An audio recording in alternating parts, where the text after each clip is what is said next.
We begin in Johannesburg, where Wits University has called for decisive action to be taken to end gender-based harm, xenophobia and Afrophobia on its campuses and in society. This follows the murder of the 19-year-old University of Cape Town student Uyinene Mrwetyana, who was laid to rest on Saturday. The university will host an interfaith service at its main campus in Braamfontein in Johannesburg this afternoon. Our reporter Hasina Gori is at Wits University and joins us now. Hasina, it looks like that there's a lot of students that have come together today to, I suppose, protest against this violence against women and foreign nationals. Good afternoon. Yes, certainly, Peter. A sea of black and purple here at University of Witwatersrand in Braamfontein. Students here have abandoned classes. We know that all academic activities was suspended from 1 p.m. Today to allow for these activities to take place. Students have just returned from West Campus, where they were marching through campus, bringing light to some of the gender-based violence issues that they feel are occurring not just here in campus but also in society as a whole. They handed over a memorandum to senior management here, calling for a set of demands that they feel will make campus a safer place, especially for women and LGBTQ gendered people. What we have with me right now is the SRC's gender officer, Sibongile. Thank you so much for speaking to me. Let's start with the memorandum that was handed out this afternoon to management. What were some of those demands? Some of the demands in the memorandum was that people who have been accused of rape and gender-based violence on campus shouldn't be allowed in our residences. Residences should be safe spaces, and we cannot stay there with rapists and people accused of sexual violence. Some of the other recommendations were that the university should provide safety kits to all female students because the security on campus is failing to protect us, so let us protect ourselves.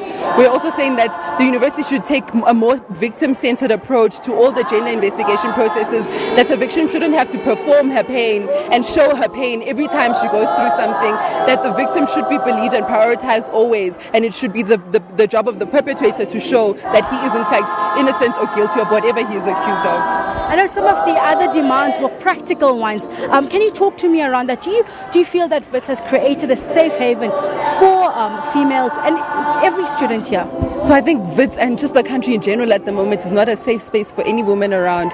Some of the practical steps that we've shared is that we've organized self-defense classes. We are saying that Wits should pay for those and make those self-defense classes free to all students. Later on today, after we have our interfaith prayer, we will also be handing out safety kits. We are saying that Wits should ensure that those safety kits are readily available at all times to all students, that rape kits are available at our campus clinic and available at our residences as well, so that when a woman goes through something on this campus, she doesn't have to go to Hillbrow Clinic or travel far in order to get a rape kit, that it should be readily available on campus. We know that another of the demands was that a police station be opened here in Braamfontein. Right now, where's the closest police station if an incident happens here on campus?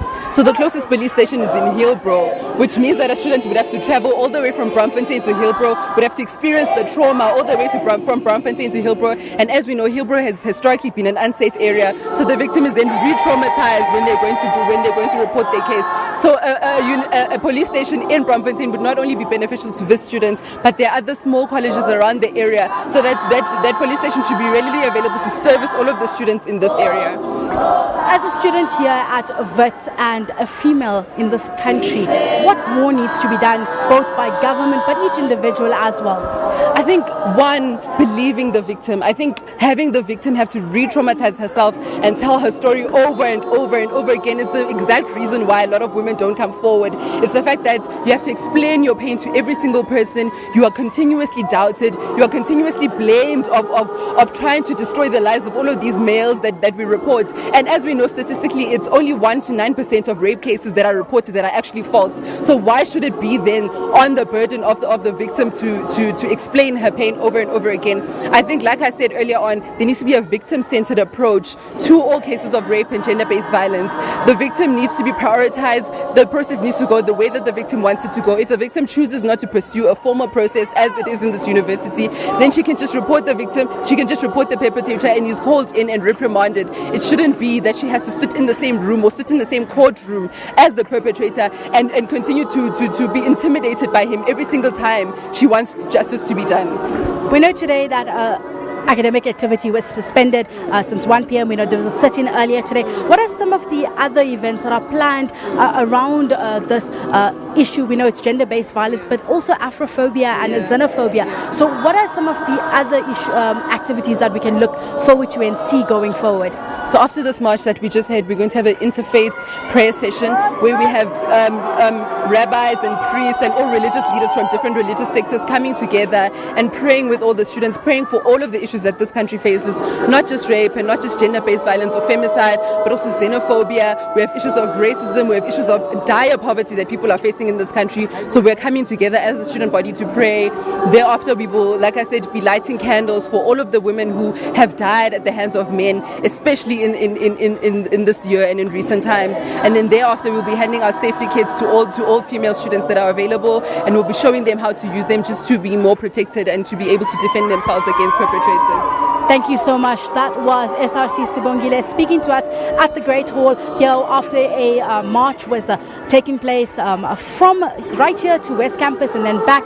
Students here have come out saying enough is enough, and that there needs to be some kind of dialogue and end to gender-based violence, and it cannot be just done alone individually or as a university, but as government as a whole. We know that later on here there's going to be an interfaith prayer as they mentioned, and a lot of practical tools that they want to demonstrate to females to keep themselves safe.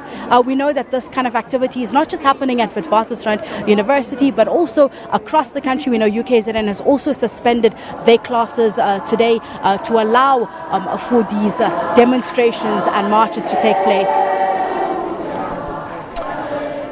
Thanks very much indeed. That's where we're going to leave it, Hasina. We'll try and cross back to you again a little bit later on just to see how things have developed there. But one gets a sense that there is this anxiety right across our nation from students to all people in society about things that we've witnessed in the last week and continue to be unfolding. If you see the violence that took place last night, particularly in Johannesburg, and these attacks on foreign nationals that seem to be continuing.